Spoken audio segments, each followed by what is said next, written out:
చెల్లెలి మృతదేహాన్ని 5 కిలోమీటర్ల భుజంపై మోసుకెళ్లిన అన్నలు ఉత్తరప్రదేశ్లోని లఖింపూర్ ఖేరి జిల్లాలో గుండెల్ని పిండేసే ఘటన చోటు చేసుకుంది. టైఫాయిడ్ బారిన పడిన ఓ టీనేజ్ బాలిక మెరుగైన వైద్యం అందక చనిపోవడంతో ఆమె మృతదేహాన్ని ఇద్దరు సోదరులు భుజంపై మోసుకుంటూ ఏకంగా 5 కిలోమీటర్లు నడిచిన ఉదంతం వెలుగులోకొచ్చింది. ఇందుకు సంబంధించిన వీడియో నెట్టింట వైరల్ అయింది. లఖింపూర్ ఖేరి జిల్లాలోని పాలియాలో శివాని అనే బాలిక తన ఇద్దరు సోదరులతో కలిసి నివసిస్తూ 12వ తరగతి చదువుతోంది. ఉత్తరప్రదేశ్లోని లఖింపూర్ ఖేరి జిల్లాలో గుండెల్ని పిండేసే ఘటన చోటు చేసుకుంది. టైఫాయిడ్ బారిన పడిన ఓ టీనేజ్ బాలిక మెరుగైన వైద్యం అందక చనిపోవడంతో ఆమె మృతదేహాన్ని ఇద్దరు సోదరులు భుజంపై మోసుకుంటూ ఏకంగా 5 కిలోమీటర్లు నడిచిన ఉదంతం వెలుగులోకొచ్చింది. ఇందుకు సంబంధించిన వీడియో నెట్టింట వైరల్ అయింది.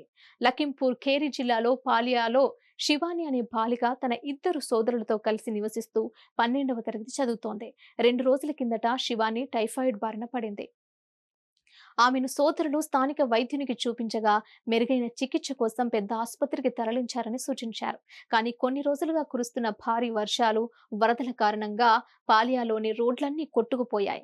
శారద నది ఉప్పొంగడంతో జిల్లా కేంద్రంతో సంబంధాలు తెగిపోయాయి. వాహన రాకపోకలు ఎక్కడికక్కడ నిలిచిపోయాయి. ఈలోగా ఆమె పరిస్థితి విషమించింది. ఆసుపత్రికి తీసుకెళ్తుండగానే దారిలో మరణించింది. దీంతో ఇక చేసేదేం లేక సోదరులు విలపిస్తూనే ఆమె మృతదేహాన్ని 5 కిలోమీటర్ల మేర భుజాన మోసుకుంటూ తిరిగి ఇంటికి వెళ్లారు.